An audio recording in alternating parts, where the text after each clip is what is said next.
High in the towering peaks of the Andes Mountains, an extraordinary civilization once rose, a society of master engineers, visionary astronomers, and agricultural geniuses, a civilization that left behind no written language, no chronicles of kings, only silent stones, terraces carved into mountainsides, and temples aligned with the cosmos. Today, we rediscover the story of the 10 million strong Inca civilization and explore how they understood the universe, engineered the impossible, and shaped the course of South American history. But how did a small mountain community, perched between the clouds, transform into one of the most powerful empires of the ancient world? According to Inca tradition, the origins of their civilization begin around 1100 to 1200 CE, with two legendary figures, Manco Capac and Mama Oclo. Sent by Inti, the sun god, they emerge from the sacred waters of Lake Titicaca carrying a golden staff, a divine tool meant to locate fertile land. Legend says that when the staff sank easily into the earth at Cusco, they knew they had found the heart of their new world. Manco Capac taught men agriculture and warfare. Mama Oclo guided women in weaving, education, and domestic arts, forming the social foundation upon which the Inca world would rise. Cusco began as a modest city-state, but the Incas' collective labor system, shared agriculture, organized irrigation, and tightly unified communities, quickly transformed it into a regional force. The Incas believed that working for the state was both a duty and a sacred obligation. This unity made their society resilient, efficient, and capable of growth. Still, the empire they would one day rule was far beyond imagination. That golden age would begin with one man. The ninth Inca king, Pachacuti Inca Yupanqui, changed the destiny of the Andes forever. When Cusco faced invasion, Pachacuti, then a prince, stood his ground while his father retreated. His victory on the battlefield made him a hero and opened the path to the throne. He earned the name Pachacuti, he who reshapes the world. And he did. He transformed Cusco into a grand imperial capital, ordered the construction of magnificent temples like Coricancha, and expanded the empire into what he called Tawantinsuyu, the land of the four regions. This era saw the birth of architectural wonders, such as Machu Picchu, and an advanced 40,000-kilometer network of roads that bound mountains, valleys, and jungles into a single empire.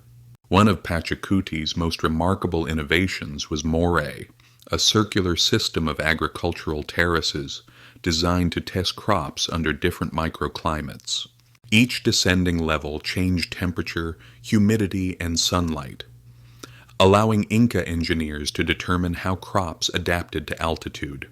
Each descending level changed temperature, humidity, and sunlight, allowing Inca engineers to determine how crops adapted to altitude. This experimental agriculture made it possible to grow potatoes, maize, quinoa, beans, and tomatoes throughout the empire's extreme landscapes. The Incas also engineered terraces with layers of soil, sand, and gravel, ensuring drainage, preventing erosion, and stabilizing the mountainsides. These innovations remain unmatched, even today. The Andes are one of the most seismic regions on Earth. Yet the Incas built structures that have survived centuries of powerful earthquakes. Their secret was polygonal masonry, stones carved with extraordinary precision, each fitting perfectly without mortar. During earthquakes, these stones shift gently, absorbing shock instead of breaking. Massive complexes like Sacsayhuamán, with stones weighing up to 300 tons, stand as monuments to their unmatched engineering skill.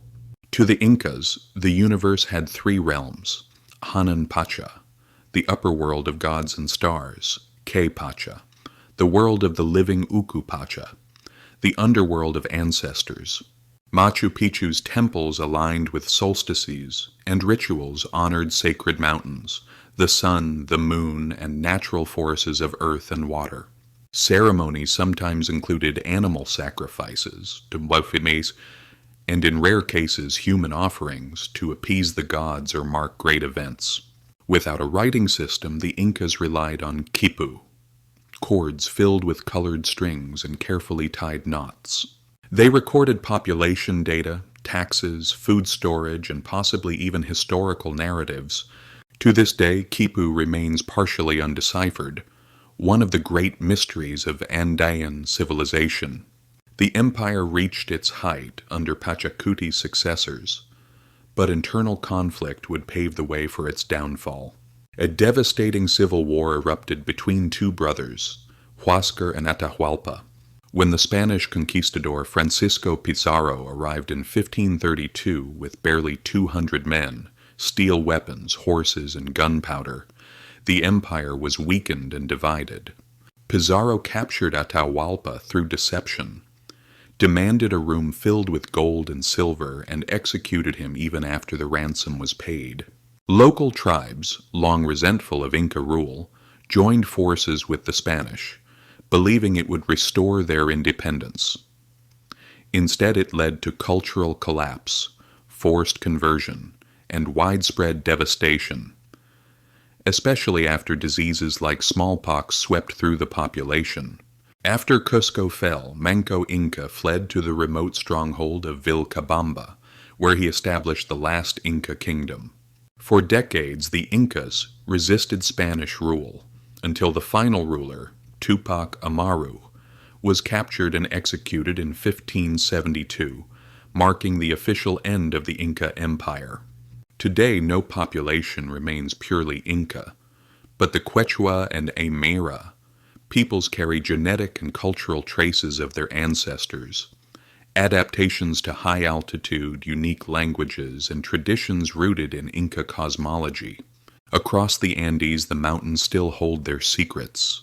Terraces cling to slopes, stones whisper ancient stories, and forgotten trails disappear into the clouds. The Inca Empire may have ended 491 years ago, but in the silent peaks of the Andes, its spirit endures, waiting to be rediscovered.